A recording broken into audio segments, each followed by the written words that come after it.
Good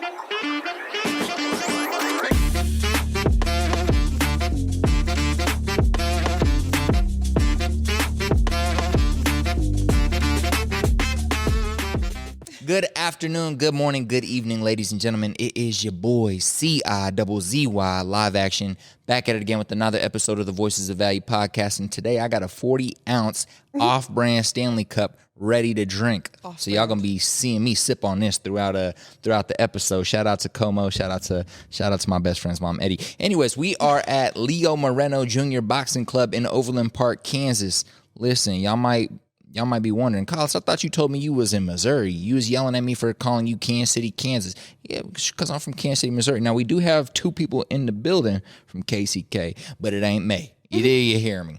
But look, if your children struggling and they ain't got no hands, maybe somebody's been bullying you at your place of work and you need to put some beaters on them. Leo Moreno Jr. Boxing Club. Maybe you got a busted lip 3 weeks ago because somebody at McDonald's told you that you should stop drinking McFlurries and you got a little attitude with them and they say, you ding, drink ding. McFlurries? I don't even know. But maybe they did that. Is that ice cream? And you was unable to protect yourself. Leo Moreno Jr. Boxing Club. Maybe you was playing in a basketball game, pickup, YMCA. Shout out Emmanuel Cleaver, YMCA. You got hit with an elbow. You wanted to do something, but you was like, wait, I don't know how to throw a right hook. Leo Moreno Jr. Boxing Club. Y'all get the vibes, ladies and gentlemen. We're back at it again with another amazing guest, the best dressed woman in Kansas City. I would go as far to say, the best slick back hair in Kansas City. She got the keys. She gonna share some gems about how to do that. I seen it on her Instagram story the other day. It's probably in her highlights, so keep an eye out for that.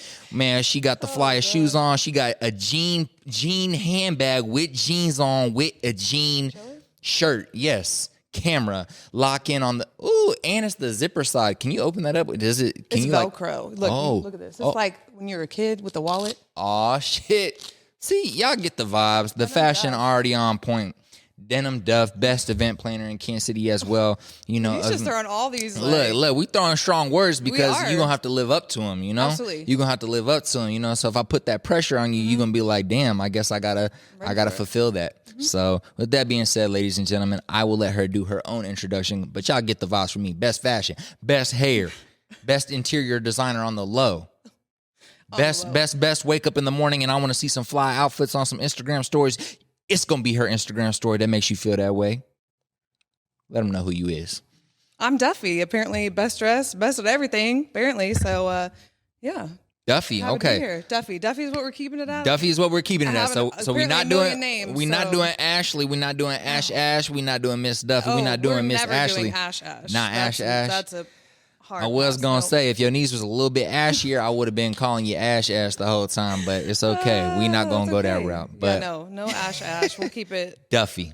Okay, I love it because that keeps it very simple. Fun fact about the name Duffy: my brother used to date a Dominican girl from the Heights in New York City when he was living out there, and her name was Duffy. And I remember her in my head. She was really short. She was really sweet. She had a little attitude, but she was sweet and she was cool. And her brother was crazy. Apparently. At least that's what I remember back in the day. But I never met her brother. That's just what I heard. I'm obviously tall, but the sassy and nice is on point. So. That works. Yeah.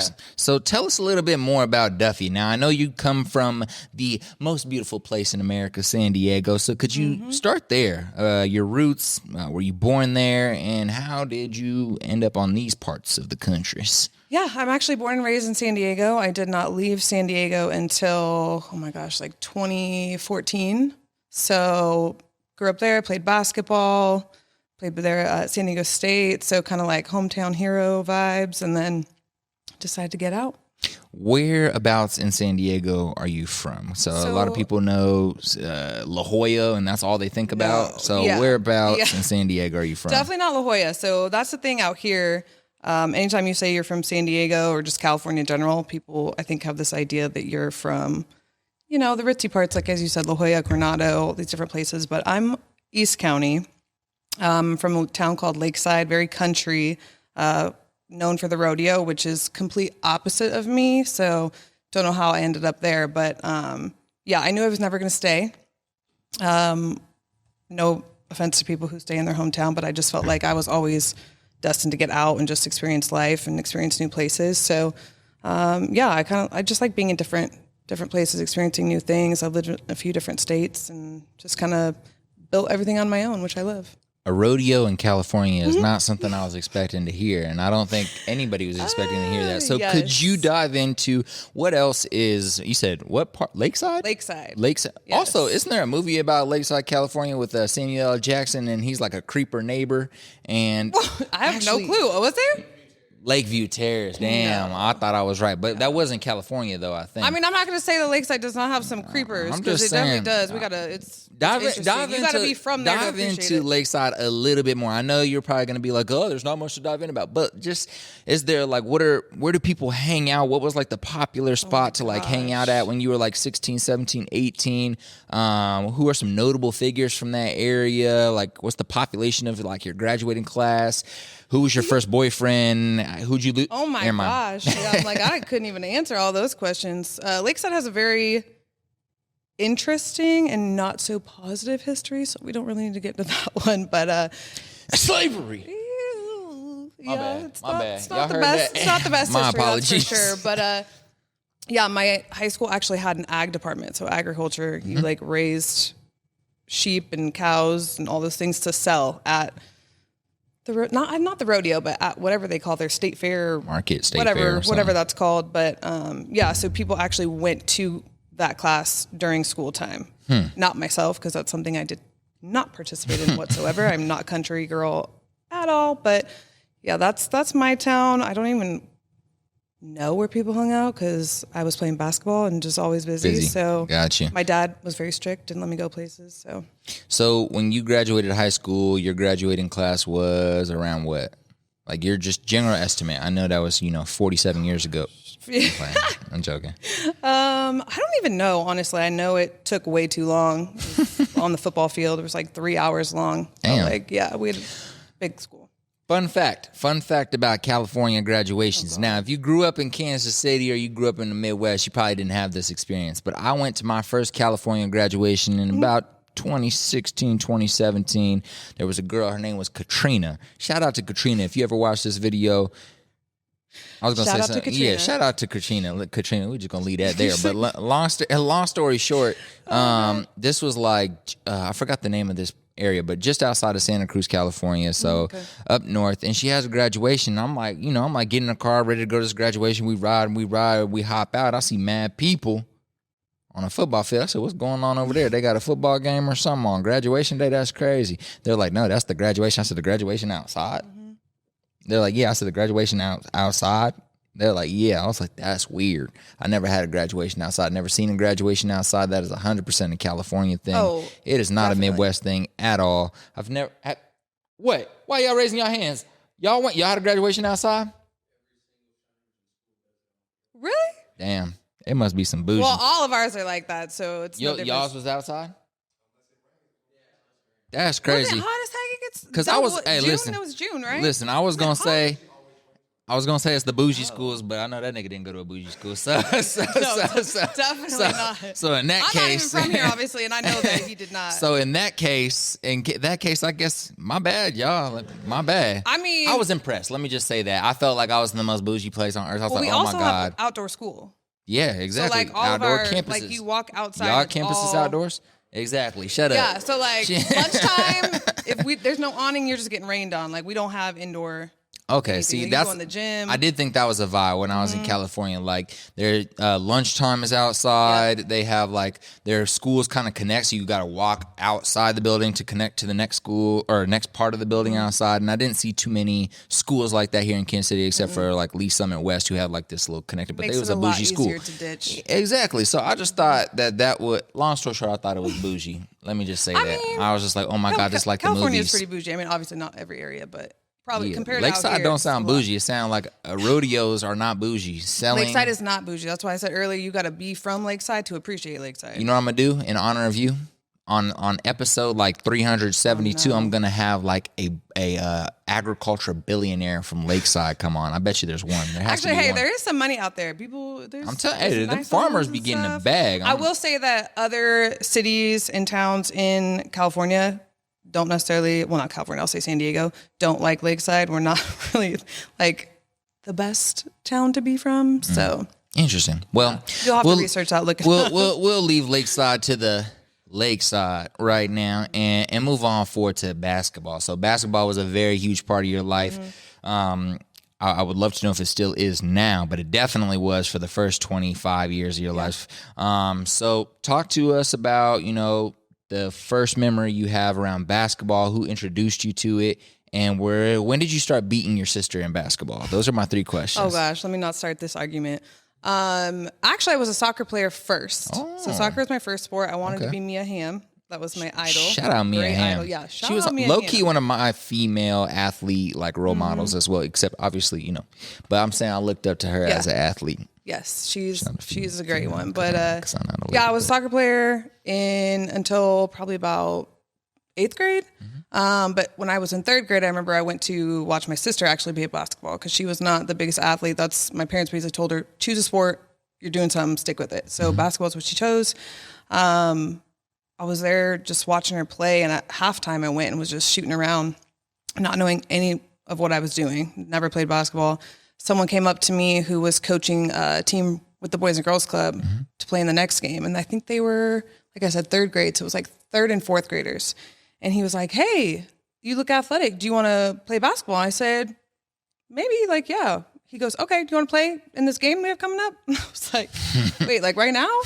So I was like, okay, cool. Let me go ask my dad. So I went to my dad in the stands and was like, hey, this dude just asked me if I want to play basketball. Can I do it? He's all, okay, sure.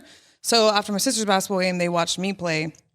And it was interesting, to say the least, because I obviously had played soccer, so using my feet, and then to go to playing with my hands was definitely weird, but I picked it up really fast. And then from there, it just became my sport. So I ended up sticking with basketball because another weird thing about, I don't know if it's just San Diego, if it's California in general, but our sports are in different seasons. So basketball is obviously a winter sport, but soccer for us is also a winter sport because of the weather, obviously. So when I was going into high school, I had to choose between the two. I would have played both, but I couldn't. So I just went with basketball because I felt like I was better at it. I was more connected to it, and I felt long-term scholarship-wise, it would probably give me more just because. So you were already thinking about that going into high school. Gotcha. It was kind of like, this is the direction. I'm taking this very serious. This isn't something I just play for play.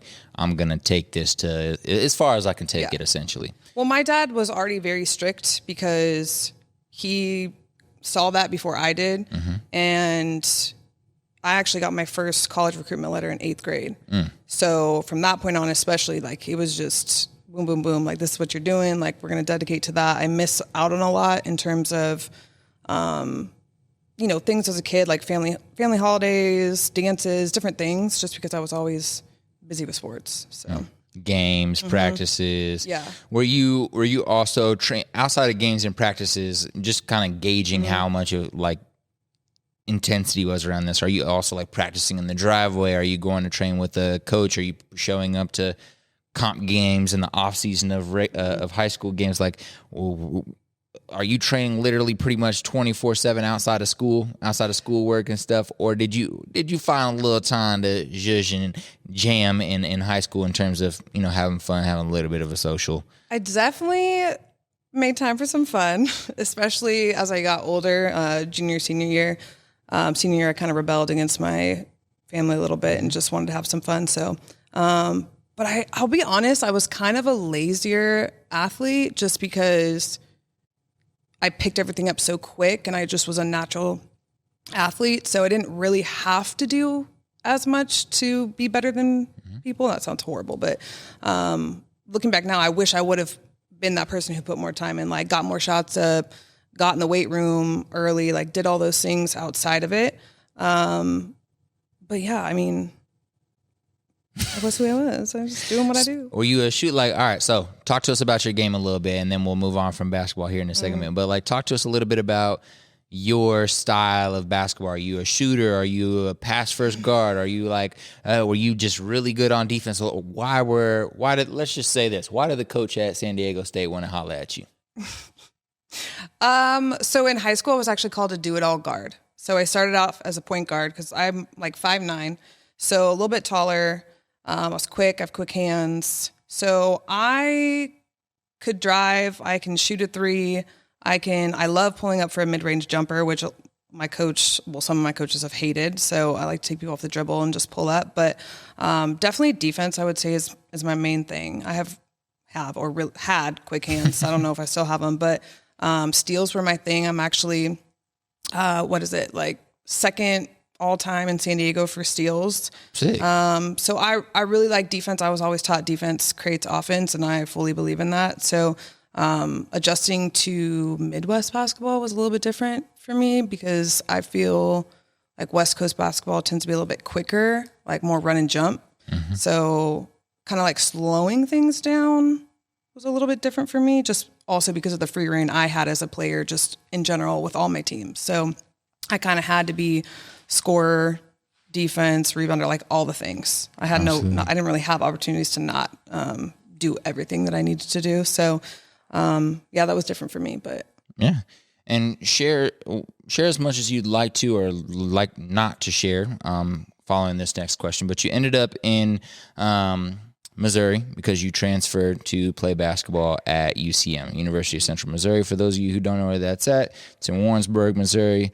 Shout out to the Mules, right? Mules? Well, Jenny's, which was weird because I have never known a school to have two mascots. I've never known that either. A male and female. Okay. So a Jenny is a male mule. I mean, a female mule. Yeah. Okay. So a mule that is the female gender is called a Jenny. Not a mule. Not a mule. And the male is called a mule. Yes. Okay. So the Jennies. Yes. UCM Jennies. That sounds honestly fucking so terrible. Strange. I'm just going to be honest. No, it does. I'm just like, well, okay. Have you ever seen the sign in Warrensburg, like coming into Warrensburg about a university? So no. I typically am asleep on my way into Warrensburg. I mean, trying to close my eyes when I'm driving. Yeah, probably just get straight through and get out. Like no other reason to go. But it says like I don't know if they still have it this way, but for the longest time it just said mules. And then I don't know if someone complained or what, but they slapped up this little sign like this that just said Jenny's. Like it was like mules, Jenny's. I'm like, thanks. Interesting. Yeah. I probably would have looked at that and been like, damn, there must be a lot of Jennies in this town. Like, I don't know. But anyways, that is interesting. We learn something new every day. From San Diego State because you took 4 years off. Yeah.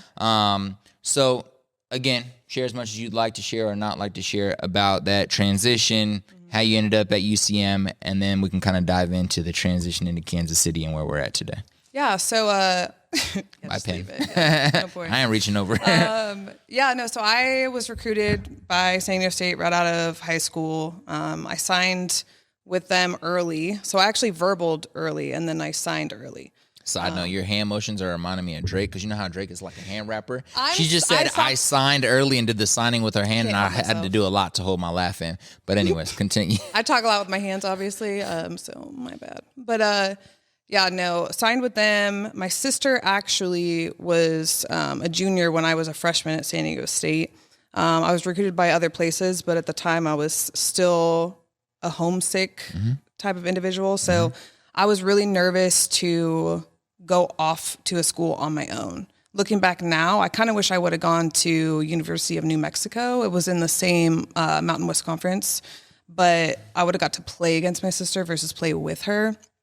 So she already had an interesting time at San Diego State. So I kind of came in with a target on my back for the coaches. And I just went through a lot. I don't think high schools prepare you properly, specifically athletes, for that process and that transition, especially depending on what level you go to. So at the time, I went into that, got involved with someone on the basketball team, and while trying to, maneuver life as a D1 college athlete, I was going through a relationship on the side that not a lot of people knew about. Like obviously my teammates knew about it, certain people around me, but I wasn't really talking to my family about anything like that. And I didn't know what was happening to me at the time, but he was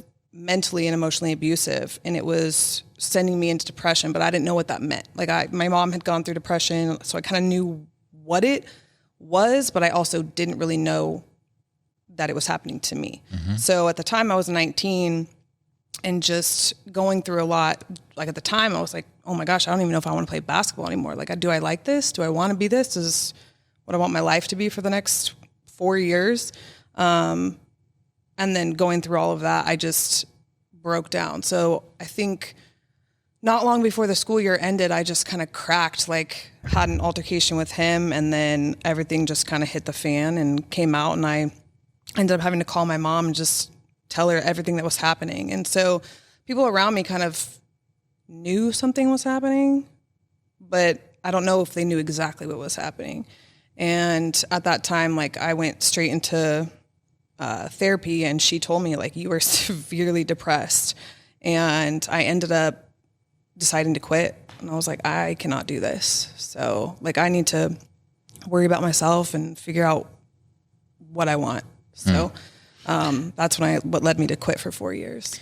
And during those 4 years, like, what do you feel like are the, 2 or 3 things that really helped you, I guess, kind of transition out of that pain, or learn how to harbor that pain, explore that pain, and then utilize that energy to like kind of relaunch you into that new part of your life 4 years later, in terms of, you had years you were working, I know you were saying you were having a little bit of fun during those 4 years. But then you decided to go back and play college basketball again in your, the middle of your 20s, which is rare in college sports for people to leave and then come back 4 years. A year later, maybe. 2 years later, maybe 3. Absolutely not 4. Hell nah. So I guess like during those 4 years, a lot of change, a lot of healing had to happen. What are 1 or 2 actions you took that you found to be helpful during that time period to kind of come out of that depressive phase and the pain you experienced and manipulation, and learn how to like re-engage, have new relationships, things of that nature? I think one, I had to learn what was even happening, because I said, I didn't know what was happening to me. And then going into that phase of my life and just kind of being like, what the heck just happened? Processing it. And I think letting myself feel it. Because for a long time in the beginning, I didn't want to accept that I walked away. I had a lot of people who were very unkind to me during that time. People telling me I was stupid, telling me I was a waste of talent, just kind of coming after me. And these were people I grew up with, teammates, different people that I knew. And it was really hard for me. So I think, like I said, just learning about what had just happened to me and just feeling my way through it was super important for me. I think accepting it was major for me because, like I said, I felt like I let so many people down and so many people were coming at me that I had to accept that it wasn't my fault. What happened to me was not my fault. Were there things I feel like I probably should have or could have picked up on sooner or expressed? Yes. But when you're being mentally and emotionally abused, it's really hard, especially as a 19-year-old, to really acknowledge what's happening or understand it or process it. It's, coupled with being in that space as an athlete and just going through so much on that side, which, I had talked to you when we met up at the coffee shop. You kind of, as an athlete, am I allowed to cuss on here? Yeah. Okay. Shit. There you go. But yeah, no, like you get mind fucked as an athlete. And I don't think a lot of people don't understand that. So I'm being mind fucked from a athlete perspective. Sorry, you smirked a little bit, and it just did. made me. I always smirk. All right, sorry. Go ahead. But yeah, like I think as an athlete, I was getting mind fucked on this end, but like coaches and just everything, like especially D1, you have so many things happening, and then on this side, I'm going to a person who I want to be a safe place for me, and I'm getting mind fucked there too. Mm-hmm. So it was just a lot. So accepting all of what kind of transpired and accepting my journey was just so major for me. And I think the third thing would be like wanting something for myself. So there were a lot of people that wanted me to go back and play, obviously. And it took me 4 years because it took me that long to want it for myself, because I knew and I accepted that if I went back for somebody else rather than myself, it wasn't going to stick.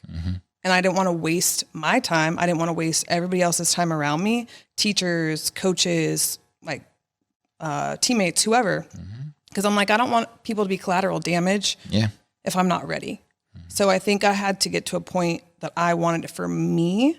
And that was my biggest lesson at that time that I still apply to my life now.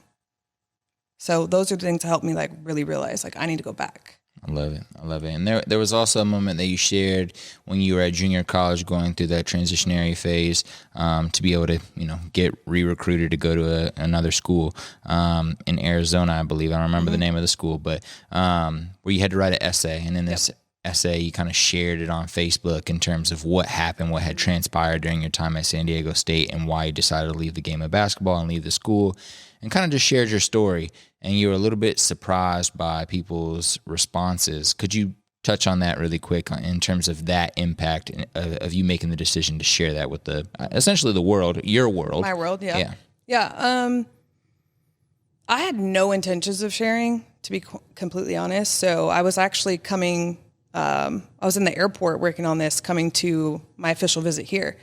And I wish I remembered what the actual prompt was, but I just had decided to write about my own self and my struggle with mental health. And I think I was just ready at that point for people to know and understand what had gone on in that point of my life. Because like I said, people were very mean to me, and it was just so random. I was just like, you know what, I'm gonna post this. So I posted it, and I had so many messages. I had so many comments, text messages, DMs. And like you said, I was so shocked by it because I was like, oh, people are maybe going to read this. Cause it was a long, people don't like to read long stuff on social media, but, I had people apologizing to me who were mean to me at that point in time.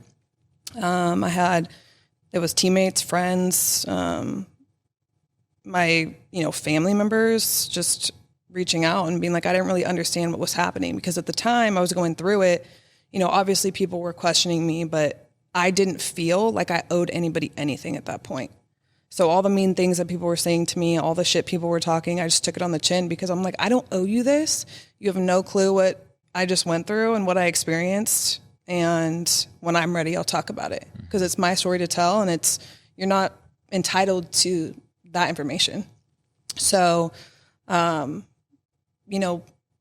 had a lot of people who were like, I've always seen you as a very strong person, because I'm not overly emotional. I get sensitive, and, obviously I have my moments, but not a crier. I just, I was raised by my dad mostly. So, was just always like, figure it out, keep it in, keep moving. So that's what I did. And I think it just was shocking to people to see someone who, is like that, who's not emotional and is always trying to keep it together and stay strong, to share that. People were like, to be vulnerable. Somebody who's vulnerable. Who you're not used to being. Yes. You're not used to being vulnerable. How do you say that with English? But anyways, not used to being vulnerable, be vulnerable. It was kind of shocking, because people wouldn't, it's like people who do stuff that is unexpected. You're like, whoa, like, just takes you back for a moment. So it was a lot of that, just people saying, thank you for sharing, because I would not expect someone like you to be going through that. Yeah. So that makes me feel good knowing that there's other people that are, really dealing with that. And I think that's what has kept me sharing. I know a lot of people probably think that stuff I share on my Instagram is just like too much, and they're like, whoa, girl, like tone it down a bit. But that's my way of healing for myself. I love connecting with others. I love having conversations with other people. And I always say, if what I go through or what I've gone through can help one person, I feel like that's what it was meant for. And that's all that matters to me. I don't need to help millions of people. Like, if I can help one person, cool. Yeah, and I think the powerful thing about that we don't often think about is I call it like I don't even know if it, like, again, English makes sense, but I call it like the concept or the theory of dominoes or whatever. So essentially, like, you help one person, but then that domino effect, you share your story, they feel freed to share their story. Now that they shared their story with somebody else because they saw your story, that person now feels entitled to, like, kind of speak up for in a situation that they're in. Now they're able to get out of that situation to step into their power here, in which they now are able to inspire this child that they teach at a high school, and that kid turns up to be the president of America, who then changes America's history, whatever, you know what I'm saying? And I think people often forget how much collateral positivity can happen from, you know, how you carry yourself and how you engage and how you share your story and your personality and just being who you are and standing in love each day, because you don't know who's watching, you don't know who's listening, you don't know how they're processing that, and you really don't know how many people you're going to help by helping that one person. So a lot of, you just said, I'm not trying to change the whole world, but by changing one person's world, you can, you know, bilaterally change the world. So absolutely. It's an interesting concept to, like, go deep on in your head when you think about the importance of, like, every small text message matters, every small conversation matters. Like, people are always like, why do you fucking smile at everybody while you're walking? I'm like, I don't know, shit. I might smile at them. They might decide not to beat their child today. Now their child I'm just saying, they might be getting domestic abuse. Let's hope. I'm just saying, and I ain't even trying to be funny, but, like, domestic abuse, I might smile at Buddy. Buddy might be nice today. You know what I'm saying? I might just to save the life. And I'm not saying I'll be trying to put that much power in my smile, but I'm just saying, you never know. But it really does. Yeah, like, I fully believe in that, because to me, it all comes back to human connection. At the end of the day, we all need that, maybe some more than other people, but that's why, you know, I've had people randomly talk to me everywhere. Like I mentioned to you, this is like a running joke in my friend group, like, who did you talk to today? What random person did you have a random conversation with? So, I just like to be open to anything, because you never know who's going to need that conversation, like you said. Absolutely. Yeah. Absolutely. So we've discussed, you know, the focus, the intensity, and the mind fuck of sports growing up, but also how it helps develop character from the focus and intensity that's required. We've talked about relationships. We've talked about relationships with coaches, with humans, how that can negatively impact you and how you've healed from that and overcame that. And we've talked about how you ended up here in Missouri. So let's talk about the last few years, or, you know, let's say the last 2 years. What has been the macro focus over the last 2 years? And as we kind of transition into 2024, what are you excited for? What are you looking forward to?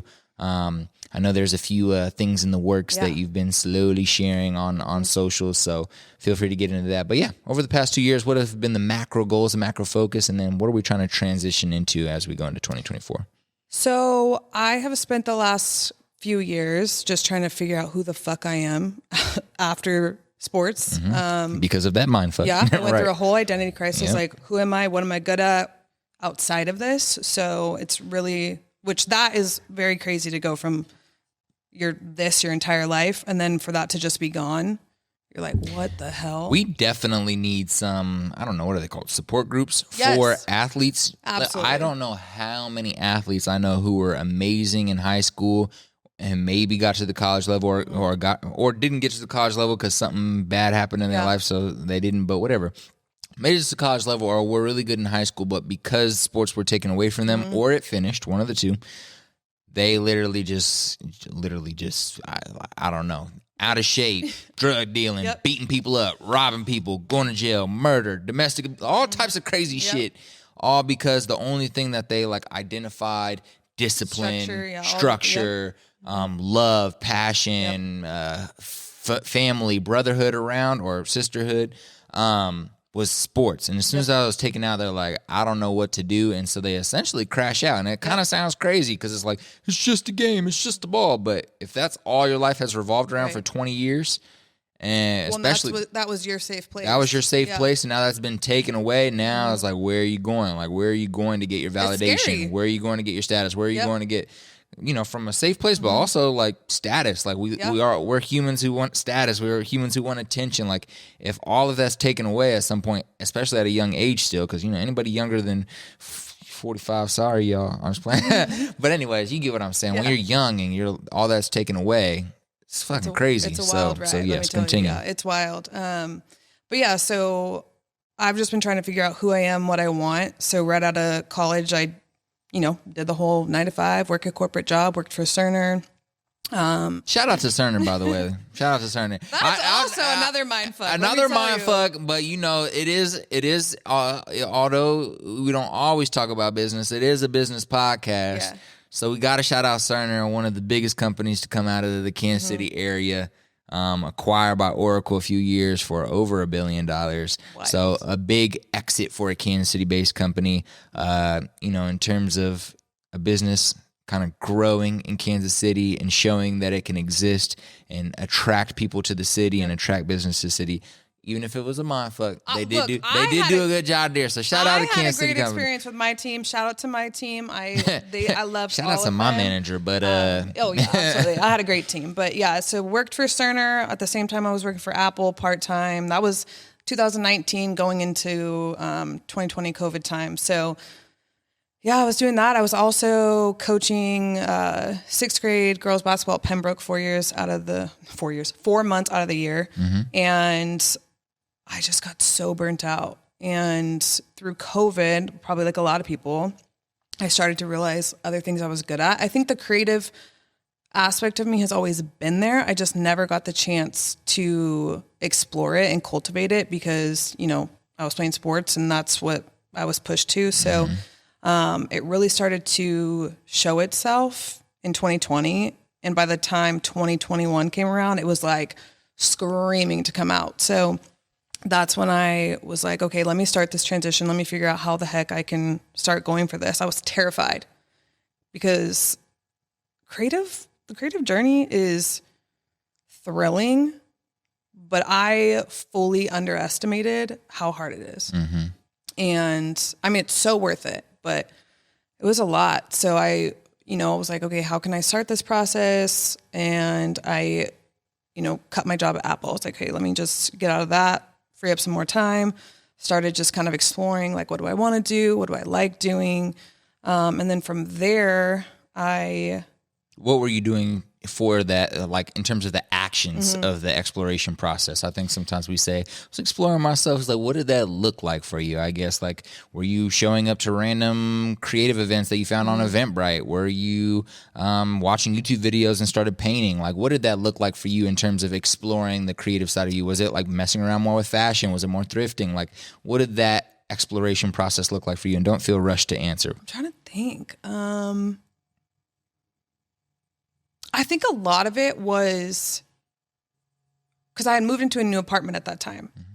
And I was because I was home all the time, working from home, I really started to get into decorating my space. I've always been into stuff like that, but I really started to dive hard into it. So I was thrifting a lot more than usual because that was my favorite thing to do. Just go grab some coffee, go thrifting. I would do like random projects in my apartment, painting things probably shouldn't have been in my apartment, but yeah, just up there spray painting and just doing random shit. But, hey, landlord, do not listen. I was like, oh my God. She's gonna get a charge tonight. No, thank God they were not Is she gonna look at Appfolio? It's gonna be like 20% no, lease department. They probably could have got me on a few things, but yeah, no, I was just in there minding my own business. Just like, yeah, painting things, playing, like cutting up clothes, just doing random stuff. Like I just zone out and I get so deep in my own little world. So, yeah, I think more so on the interior decorating side, and then started getting more into clothing and fashion. Like, oh wait, like maybe I could do some styling and stuff. So, yeah, that's really what I was doing. And then from there, I actually didn't put myself out there for creative events until January of this year. So that process started, oh my God, was that end of 2020? Probably like, I would say more early 2021 when I really started that creative transition. And then it took me until, like I said, the beginning of this year to really be like, okay, I need to actually immerse myself in it. So I haven't really done a lot in terms of styling, like I want to, because 2022 and 2023, quite frankly, have been shit shows for me. It's been really hard. But I think all of it was preparing me for right now and like what 2024 is going to bring to me. Which you're going to bring to 2024. I think both, definitely both. Yes. Because 2024, I have a really good feeling about it. And I feel like the end of 2022 specifically, and pretty much all of 2023, have really been teaching me. Like when you talk about life lessons, I have had some life lessons in these last couple of years. And a couple weeks ago, I just remember waking up one morning and it was just like a light bulb. Just things clicked. It's after I had made that event planning page and decided I was going to plan this event that I have going. And I just woke up and I felt at ease. Like I felt like myself. I don't even know how to explain it. And I was like, okay, yep, this feels right. I don't even know what was specific about that day, but yeah, I was like looking back and I'm like, okay, this makes sense. That makes sense. All these different situations or all these times I was like, oh my God, like why me? Like when is all this shit going to stop? Because at certain times in my life throughout this year, I just remember like it was one thing after the next, like wave after wave. And I'm like, holy shit, like I can't breathe right now. That's how I felt. Like, when is this all going to stop? And like I said, at this point in time, like I can look back and know exactly why that happened or appreciate why it happened, because I know that everything that is coming next year is directly linked to all those things. Yeah. Like all those lessons. I'm like, okay, now I need to apply them. I think maybe 2021, early 2022, and certain times throughout the last few years, if all the things that were coming to me now were coming to me then, I would not know what to do with it. Mm-hmm. I wouldn't have handled it the right way. And I needed to go through what I've been going through to even appreciate or know what to do with the things that are coming my way now. We always got our hands open. We always waiting. We always waiting for some gold to fall in our hands, but we always want it without the pain that comes along with it. But without that pain, the test and difficulties that you're discussing, once that gold lands on our hand, without the test difficulties, we don't have anything to like I don't know what to do with this gold. Like, okay, thank you God for giving me this gold, but like I'm ignorant. I'm ignorant as fuck exactly on how to use this. But the manual comes from the pain. Yeah. Manual comes from going through the water. So I think it's always beautiful to hear, and it's funny to say beautiful, but real talk, like it's always beautiful to hear people talk about the pain, the tests and difficulties that they were, presented with over their life and will continue to be presented with. How they teach you lessons and provide you with the skill sets or provide you with the mental fortitude or the internal resiliency to be able to get through the next challenge that's going to lead to your big win. And once that big win comes, we're going to celebrate it, but then we're going to keep pushing and go through more tests and difficulties in order to get to that next big win. And I think it's just always really exciting to hear. If you give me like 4 seconds, there's a quote that you made me think of. I love a good quote. Lay it on me. We have to lay a good quote on the people. With fire, okay, I think I'm going to find it right here. Okay, did I find it? Okay, almost there, ladies and gentlemen. You're way past your 4 seconds. It's all good, ladies and gentlemen. At the end of the day, y'all going to get this quote at some point in life, but... Hey, maybe I'll put it on my Instagram tomorrow. Yes, essentially... If you find it. With fire, we test gold, and with gold, we test our servants. I think is how it goes. So, yeah, I just think it's really. I always think about that when I'm going through a test. I'm like, with fire, we test gold, and fire being like the test and the difficulties, the pain, we test gold to like, all right, is this real? Is this really that good shit? And then with gold, we now give that test to our servants, being us as the individuals, right? So, I don't know. I think people need to do better treating tests and difficulties with respect instead of hating on them and being like, I just don't want this to happen to me. Why is it happening to me? Instead, look, God, I don't know what you're trying to teach me right now, but I receive it, and I'm gonna keep it, and I'm gonna keep pushing forward. So I love to hear that. So let's talk about those life lessons that you feel like you've been taught over the last few years, maybe one or two that you're carrying with you into 2024, like just a lesson from the pain and difficulties, from the challenges, whether they're relationships, whether they're work, whether it was mental health from one of those two things, whether it's fitness, whatever it might have been that like taught you a lesson this year in 2023 that you feel like is really paramount for you to kind of reflect on and carry with you into 2024. Definitely leaving people where they're at and meeting them where they're at. So I tend to be someone who, once I care, I'm all in. And it's hard for me to detach from that because it does take me so long. But I think not only people, but situations as well. Like you have to just leave some shit where it's at and continue on. I definitely put way too much of myself into certain people this year, and I gave too much of myself. And I can't do it anymore. That was a really, really tough lesson for me. And it's something I'm still working through, if I'm being completely honest. But I feel better about applying that in 2024. Because I know that that's one of the things that was holding me back. And that's why life was knocking me back, because it's like, okay, like you have these opportunities, but you're still giving energy to things and people that don't deserve it.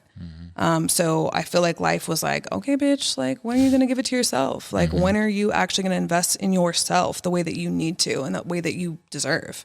And I think that's part of what led me to that point where I woke up random one morning and it was just like things were clicking, because I started to let go of things and just leave people where they're at, and stuff started to align. And those are the moments where I was like, oh, that makes sense. Oh my gosh, like that makes sense. Like this is why that happened. This is why that happened. So start connecting the dots quite literally. Like so quickly. I was like, damn, like, okay, life. But do you? Yeah, right. Do you think? And I think, what else what other life lesson? I think just like you mentioned earlier, kind of leaning into those lessons and leaning into the pain and leaning into just feeling everything, because I feel like a lot of people run away from that. And I think especially as a creative, that's where you get a lot of the inspiration is from what you're feeling. And me personally, I'm a really deep feeler. It takes me some time. Like I need to stop, I need to think, I need to process stuff and feel my way through it. And there were times, obviously, as an athlete and just being raised the way I was, where those kind of fight against each other. And I like to call myself a passionate person, but sometimes I get angry if I can't express myself, or I feel a certain way. And I think that's directly related to the creative in me and just feeling like I need to express myself in different ways. And leaning into that has been kind of hard for me. But that's where I'm at right now, is like really trusting the process and trusting the pain and trusting the purpose that comes with that pain, and letting it carry me and just letting it kind of teach me about myself, because I still don't know exactly all of what I'm capable of. Like this is still pretty new for me, tapping into this side of myself. And it's a roller coaster, let me tell you. But yeah, trusting the process, I think is important. I love it. Yeah. Love it. Shout out, hey, what? Shout out Joel Embiid. Yeah, Trust the process, yo. Come on, man. Get y'all shit together, man. Got this goddamn production team back here. Come on, man. Damn. But no, for real though, trust the process. I love that. You just turned a certain age. I don't remember what it was. That's why I'm saying a certain 33. age. Okay, you just turned 33. Gang. Hey, cuz, how old is you? He's 40. Don't You let him little fool you. baby. He's 40. He's 40. He looked 41, bald ass head. My bad. If y'all wondering who we talking shit on in the background, he's guest from episode 172, something around there. My guy Daryl, we just talking shit to him in the back. But no, so what I want to ask you was the year of 32. Give me one word that characterizes your year of 32, and then one word that you want to characterize the year of 33. 32. fuck. Like that, literally, that's all I got. Like 32 is just like rough, exhausting. Pretty much all negative words that I come up with were 32. Definitely eye-opening though. But yeah, that's all I have to describe that. I think 33. You got to give 3 for this one too, because I said 1 and then you said fuck, rough, and exhausting. I'm an overachiever. Sorry, I have to go for the gold. I'd say discipline. This one's hard because there's so many. Definitely discipline. I definitely want to feel free, and I want to feel inspirational and inspired.